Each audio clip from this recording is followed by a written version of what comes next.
Halo saudara, salam senang bisa berjumpa dengan Anda kembali dalam acara Agama dan Masyarakat. Saya Vivi Zapki. Dan saya Nofriantoni Kahar, dan pada malam hari ini kita akan berbincang-bincang dengan Ibu Melani dan juga Bung Binsar Pakpahan seputar apa ini, Pi? Kita akan bicara soal 4 pilar. Ibu Melani Leimena adalah Wakil Ketua MPR dan Bung Binsar Pakpahan ada perwakilan Forum Rohaniawan se-Jabodetabek. Nanti kita juga akan bicara dengan Pak Doni alias Pak Redoni Zarmunek, juru bicara Kementerian Dalam Negeri. Nah, kita akan bicara tentang bagaimana 4 pilar yang seharusnya menjadi dasar setiap pengambilan kebijakan di Indonesia, termasuk dalam urusan beragama. Tapi tampaknya diabaikan. 4 pilar apa itu 4 pilar itu? Kayak nanya, saya kayak kuis nih. Ya, Pancasila, Undang-Undang Dasar ya, kemudian apalagi boleh Mena? NKRI dan Bhinneka Tunggal Ika. Nah, ini tentu saja kalau Anda mengikuti perkembangan bagaimana kehidupan beragama di tanah air, tahu bahwasannya kita punya masalah juga dalam hubungan antar umat beragama. Mungkin Anda lihat beberapa hari ini, terutama pekan-pekan ini, sejumlah rohaniawan ada yang datang ke MPR dan juga mereka berdemo juga ya, mempertanyakan ada apa dengan 4 pilar kebangsaan kita sehingga kehidupan beragama tampak tidak begitu nyaman. Dan kelihatannya juga 4 pilar ini seperti sudah tidak menjadi konsideran bagi para pemangku kebijakan kita dalam mengambil keputusan-keputusan soal keagamaan gitu. Nah, untuk memperbincangkan soal ini kita akan perdalam bersama Ibu Melani. Selamat malam Bu Melani dan juga Bung Binsar ya.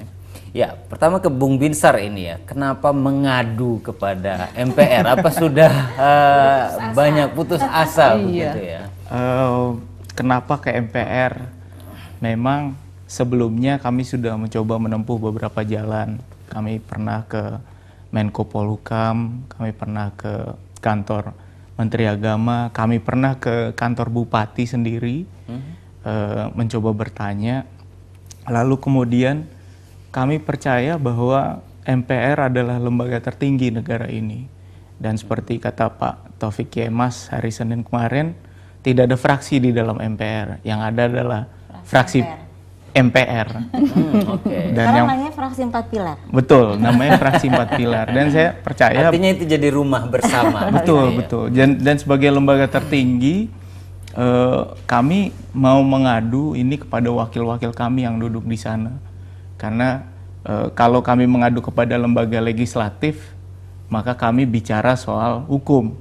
Kalau kami mengadu kepada lembaga eksekutif, maka kami bicara soal norma peraturan yang ada di jalan. Tapi kami mengadu kepada MPR, maka itu adalah kami mengadu sebagai warga negara Indonesia kepada orang tua kami, wakil-wakil kami yang ada di sana. Apa sih yang diadukan itu Bang Binsar? Keluhannya apa ya? Apa sih keluhannya? Keluhannya memang banyak lah ya.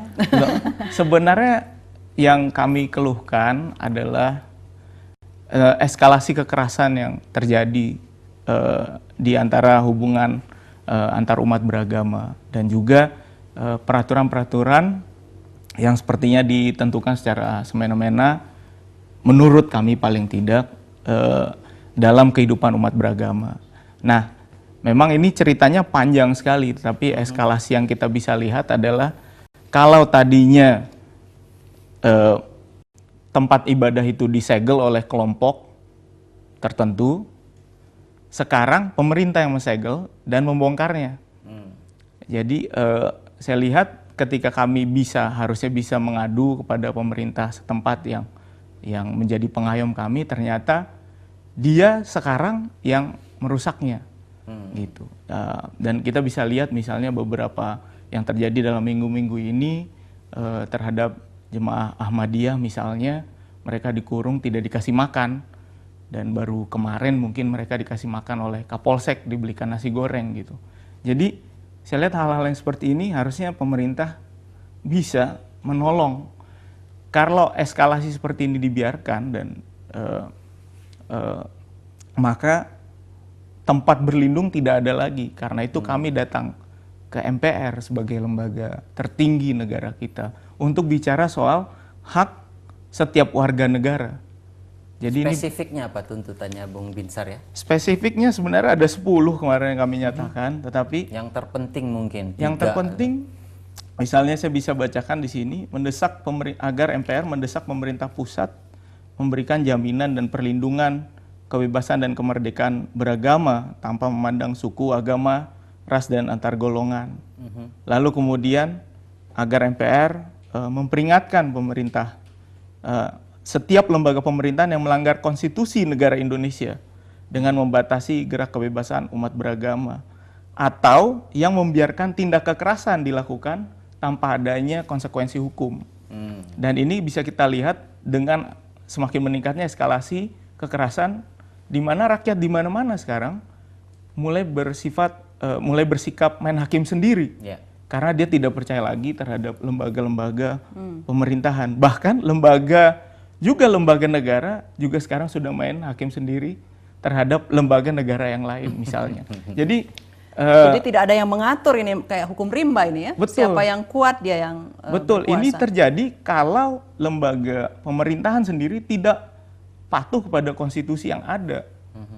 Jadi karena itu kami mendesak supaya MPR atau kami meminta supaya MPR mengatakan kepada pemerintah jangan absen di dalam kehidupan bernegara. Kalau pemerintah absen, negara kita ini bisa runtuh. Karena justru kami cinta Pancasila. Dan saya juga kurang setuju juga kalau dikatakan demonstrasi. Kemarin itu kami menganggap karena sebagai silaturahmi. Sebagai rohaniwan. Iya. Bertemu orang tua kan tadi istilahnya. Dan juga kami menganggap bahwa kami membawa tugas, karena saya juga sebagai seorang pendeta, kami membawa tugas mengatakan kalau salah adalah salah.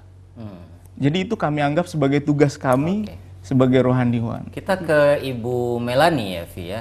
Tadi dari cerita Bung Binsar tadi kelihatan ada semacam kekhawatiran bahwa 4 pilar yang menjadi andalan MPR ini seakan-akan sudah agak diabaikan di dalam masyarakat. Apa ada upaya-upaya revitalisasi lagi Bu terhadap 4 pilar ini?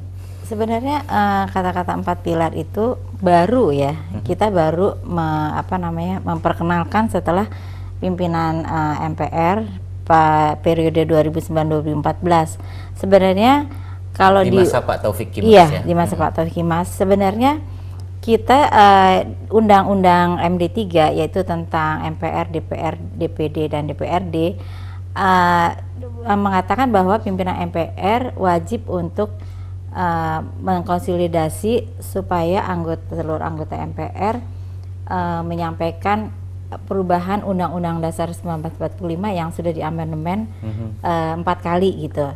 Tapi kita setelah menjadi pimpinan MPR kita pikir untuk melihat di sini sekarang Pancasila dilupakan ya, malah anak-anak sudah nggak tahu Pancasila tuh sila-silanya tuh berapa aja dan apa saja tuh udah nggak tahu.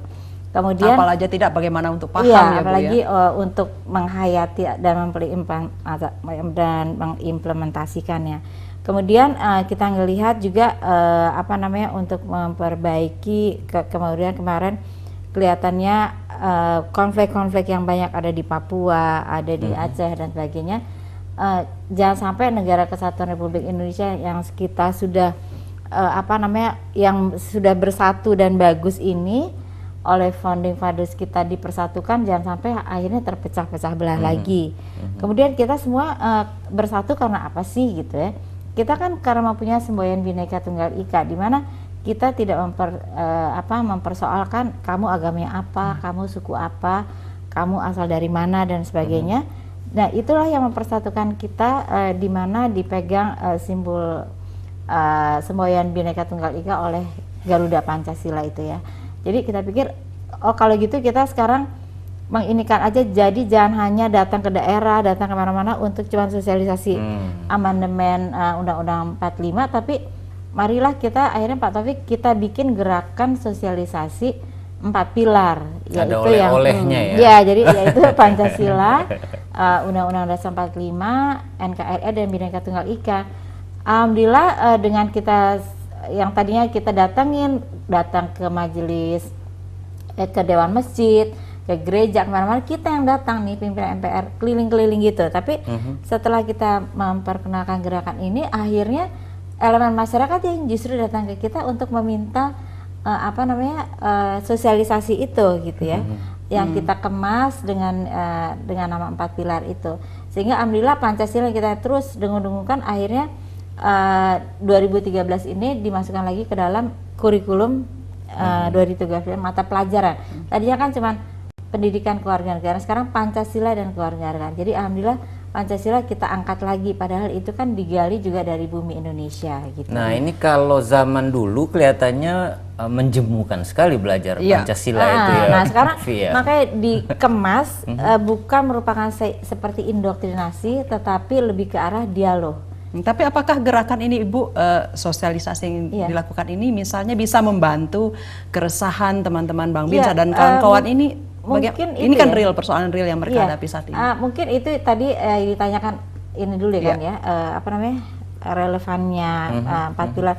Ya kita nggak boleh capek-capek gitu, kayak bilang sama anak kalau misalnya di agama saya misalnya, kamu jangan lupa lo sholat gini-gini. Udah tahu kan, tapi diingatkan lah. Ini kalau nggak ada yang ingatkan lebih bahaya lagi kan. Kayak tadi misalnya, ayo Pancasila itu sebagai suatu dasar dan falsafah kita, jangan sampai hilang gitu. Dan masukin Bhinneka Tunggal Ika itu pendidikan harus dari mulai kecil, sehingga saya seperti saya contohnya ya, saya dari 8 bersaudara, 7 saudara, saya semuanya Kristen, saya sendiri yang Islam. Tapi kita dari kecil ditanamkan tuh bahwa kita tuh orang Indonesia, Bhinneka Tunggal Ika, ada yang dari Aceh, Papua dan segala agama. Jadi kita aneh kalau ada ada perbedaan yang kita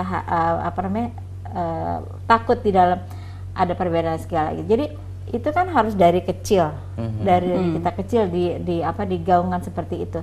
Karena itu kita nggak boleh putus asa. Memang misalnya tadi dibilang ada pemerintahan dan sebagainya, kok tidak mencerminkan 4 pilar gitu ya. Tapi kalau kita tidak menggerakkan sosialisasi ini, mungkin lebih gawat lagi gitu, karena lebih nggak toleran lagi. Sebenarnya kalau toleransi itu di Indonesia sih saya lihat toleran ya, bukannya Indonesia intoleran. Karena buktinya salah satu yang saya sangat bangga tahun lalu itu Musabaqah Tilawatil Quran diadakan di Maluku. Itu yang menjadi panitianya semua umat beragama. Artinya kita sebetulnya bisa ya Bu ya. Jadi sebenarnya bisa jadi satu gitu. Padahal itu yang dulu bertikai 99 yang bunuh-bunuhan ya. Tapi mereka 10 tahun kemudian bisa jadi satu, dan pada waktu datang peserta-peserta dari MTQ dari segala macam daerah itu pendeta membuka 250 pendeta membuka rumahnya untuk kedatangan peserta MTQ. Jadi itu sangat mengharukan sekali. Jadi sebenarnya bisa gitu. Tapi inilah kearifan lokal mungkin yang harus lebih digali lagi ya Bu ya. Jadi daripada kita misalnya menyalahkan pemerintah pusat nih ngapain aja, lebih baik pemerintah daerah yang seperti kayak yang saya bilang di Maluku itu kan langsung daerahnya, gubernurnya dan sebagainya. Gimana nih persoalan jangan sampai ada tikai lagi gitu. Baik. Apanya mungkin pemerintah Kabupaten Bekasi yang belakangan ini banyak menghadapi masalah harus belajar dulu ke Maluku atau ikut program sosialisasinya MPR yang 4 pilar. Belum dapat ya kalau jangan-jangan belum dapat. Baik, kami akan lanjutkan perbincangan ini dan kami juga mengundang Anda untuk bergabung. Silahkan telepon ke 0800 140 3131 atau mention kami di portal KBR, bisa juga SMS ke 0812 118 8181. Kita bicara tentang 4 pilar. Kami segera kembali.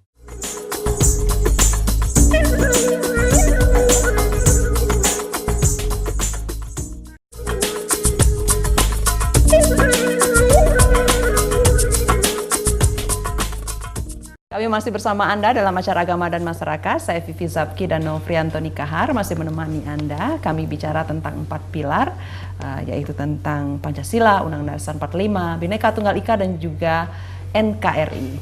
Kita terima telepon dari Surabaya, ada Aji yang bersama kita. Aji. Ya, halo. Halo, silakan Aji.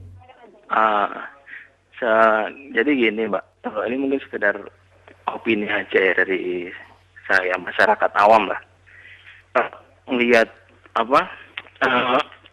perpecahan yang sering terjadi itu kan miris juga ya. Cuman sebenarnya menurut saya ya memang solusinya itu solusi klise sih.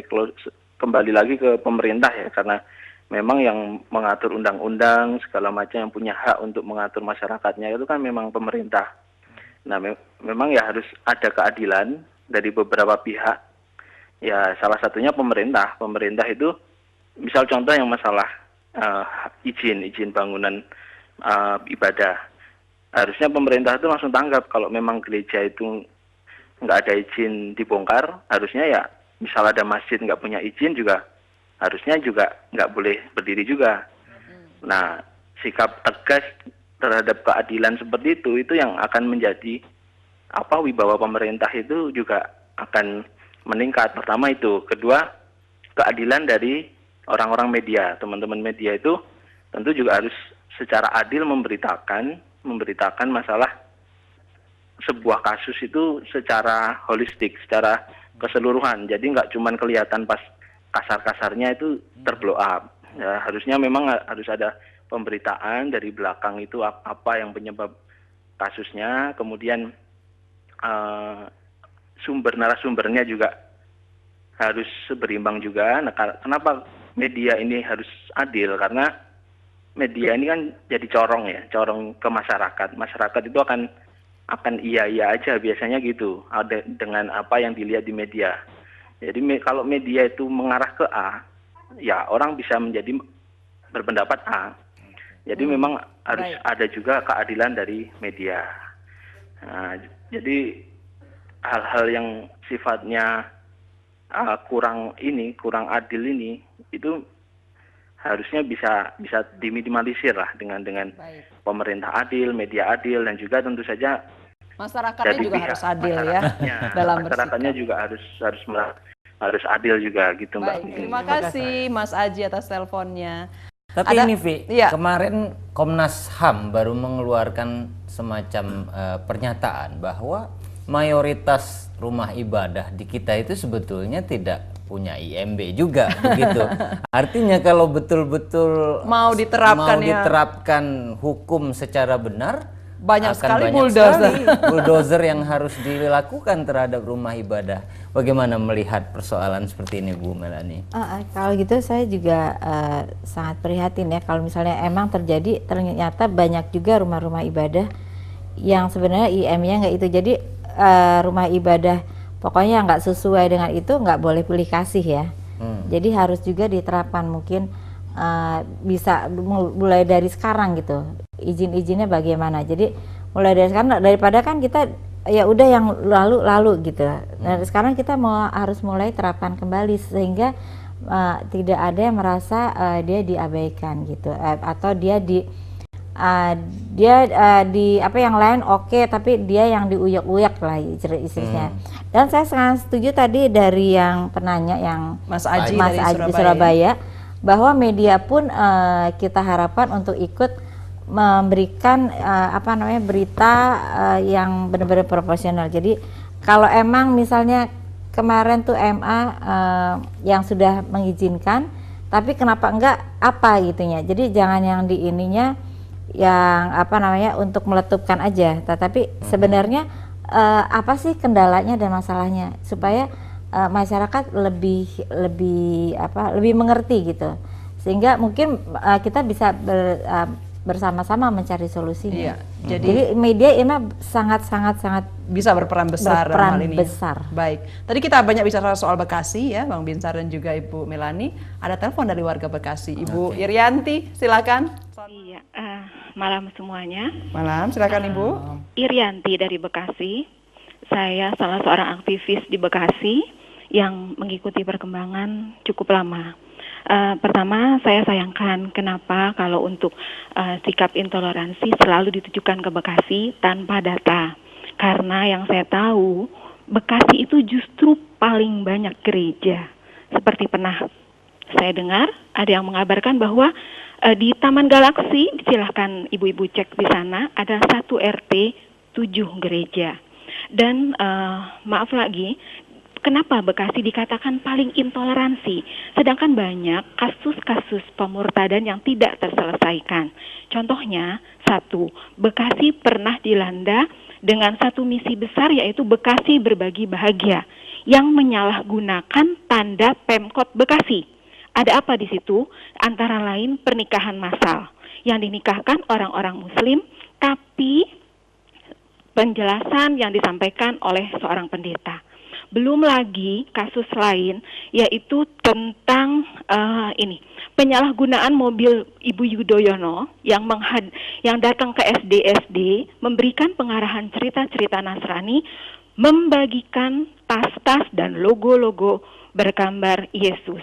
Belum lagi kasus pelecehan secara paksa yang dilakukan di depan Masjid Agung Al-Barkah Bekasi. Silahkan dicek semuanya. Saya tidak bicara kosong, tapi ini semua data. Ada pun di situ pelecehan di percikan air dan pembaptisan secara simbolik. Belum lagi ada nenek-nenek, wanita berjilbab yang secara licik mengikuti seremonial yang terkesan pembaptisan, dan itu semua ada buktinya. Mohon kalau ingin mencap Bekasi sebagai sikap mungkin Bu ya. Dakwahnya terlalu semangat. Baik, Ibu Irianti, kami sudah bisa menangkap pesan Anda, tapi komentar dari Ibu Melani barangkali dan Bang Binsar soal ini juga akan segera kami berikan, tapi setelah pesan berikut ini. Dan jadi Ibu Irianti mohon sabar menunggu, dan bagi Anda yang lain boleh kirim pesan singkat juga telepon ke 0800 140 3131 atau bisa pesan singkat di 0812 118 8181.